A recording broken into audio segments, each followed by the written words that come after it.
First of all, the DA's office has to decide whether they want to try this as a jury trial or a non-jury trial. These folks have a constitutional and statutory right to a jury trial in New York for any misdemeanor offense. So if the case remains trespass in the third degree, which is a B misdemeanor, everybody gets a jury trial, and then the trial really, I think, takes on a different posture altogether. You're talking to a community, depending on the composition of the jury, on my ability to get them to really, and you guys, if you all testify, and I'm hoping everybody testifies. If it is a jury trial, that actually creates probably more delay, because to do a jury trial, they don't do it, every Monday. If it's a multi-day trial, it's going to be consecutive days, in which case they have to, all the judges here are part-timers. The Judge Klein only appears there on Monday. So, the idea that, he would have to preside for 3, 4, 5 days, itself creates all kinds of issues. Scheduling of the staff and everything else. If it's a non-jury trial, as you know from the Montrose 9 case, they'll probably parcel up the case into, 1 day of testimony, and then it'll be adjourned for a month, and another, that will have a different kind of delay. Since it's only a judge who's making the rulings, he won't have a problem, breaking the trial up into, many different days of testimony, not necessarily consecutive, and it ends up, also taking a long time. So this is a kind of a long haul. Whether or not the 7 folks charged want to try to get rid of this case without a trial and take a plea or anything like that, I would have to talk with everybody individually about that. I don't want it to be a group decision only, though I understand there's a group dynamic as well as an individual dynamic. But I as an ethical matter, everybody has me as their individual lawyer as well as representing the group. And so if somebody says, "Look, I'm tired of this. I don't want to do this anymore. Find a way to cut me loose," I have to have a discussion with that person about that, completely explore it, and act upon that person's wishes, assuming that they've been properly advised of the positives and negatives of all that. My other understanding is that because this is in a group of 3 different cases, I think the DA's office is thinking about them as a group. That doesn't mean they're going to seek to consolidate the cases and try them as one case, but I think they want this case to go forward, and then the next case, and then the next case. So this is a really slow boat. As long as you've got a good appellate issue, that creates pressure on the DA, that puts pressure on the judge. No judge likes to get reversed. Nobody likes to take a verdict, a trial verdict, knowing that there's a good chance that everything will be reversed on appeal. So it creates a dynamic that's helpful, even if you're losing at the initial stages. Questions? Sure. The issue of discovery, what was that all about? All right, so I already have DVDs and CDs from the DA's office regarding pretty much everything they claim they have from that date. And what we're talking about is, video of the demonstration. I think they have stuff from up high. I'm not sure, if that was from drones or whatever, but they've got a fair amount of material there. But I want to see the police reports, and I only have a smidgen of police reports. Frankly, I don't think there's going to be a lot there. Police are basically trained to write very skeletal reports with very little detail. But I still want to know what's there and see what's there.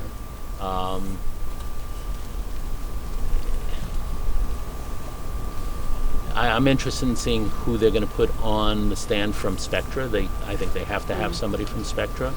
I want to know the scope of the testimony. I mean, it could be a very limited scope of saying, okay, I am the site supervisor of Spectra, and these people just did not have the authority to jump the fence and do what they did. That's a very limited scope. On the other hand, they might have a person on who expands the scope to other issues having to do with, because one of the things in a necessity defense, that's our defense, I think, and a First Amendment defense, is, arguing that you guys as citizens did all you could to try to stop this. You were foiled by a system that was totally non-responsive to citizens, and that you were forced essentially to do what you did in order to stop this really dangerous thing from happening. And so one of the things that ends up getting explored in the testimony is the kind of procedures in Washington, the FERC procedures that were the basis for the pipeline, and whether or not it is a fair procedure. Is it an open procedure? Were you guys actually in any way, shape, or form allowed to voice your concerns, put on your own testimony? You would have to show that, frankly, that you made some efforts, or either you individually or through your organization or organizational affiliates. And then secondly, whether or not there really was any practicable way you could make your issues, and concerns known. I think that's a stepping stone in the necessity defense, because you have to show under the law that you really tried to do this in a different way, and you were forced to engage in civil disobedience. Easy. Right. Right. Now, I don't know if in the Montrose 9 case, that was part of the testimony. Yeah. Mm-hmm. Good. But assuming that the DA's office is anticipating it, they may want somebody from Spectra to speak to that on the government side. So I would, hopefully during our discovery conference with the DA, I get a sense in advance of who they're going to be presenting and what the scope of that testimony is likely to be. And as an expert, they have additional discovery requirements. They have to reveal to me a lot about how this person's quote expert opinion was, came to pass. They have to give me that person's notes and that person's publications or that person's credentials and all that stuff. And that's kind of fun. I like cross-examining. Would we get to see those before the trial so we can rebut everything that Spectra Energy says? Yeah. Because very easy to do. Yeah. And do we get to have an expert witness? Yeah, I'm going to have an expert. I'm going to have an expert. The judge will probably try to keep me from, kind of throwing one after another on the stand as being duplicative. I think our stronger issue is the confluence of the Indian Point. Right. I think that, and the pipeline, and the fact that the pipeline is basically in the footprint of Indian Point. I think that's much better for a necessity defense, because it's the argument that this is really bad policy, the argument that this is really dangerous only gets you so far in a necessity defense. The necessity defense is like self-defense. It's a justification defense. It requires imminent threat. It means that it's going to blow up and you have to stop it, right? And for us to get to that issue of imminence, because there's two things here. It's not only convincing the jury of it, but convincing the judge to instruct the jury on the theory itself, because he can say, I don't see enough evidence of necessity as a matter of law. I'm not even going to instruct the jury on this. Right. So we don't want to give the judge that opportunity. So we want as much evidence of imminent threat as possible, and I think that the Indian Point part of the equation does that better than anything else.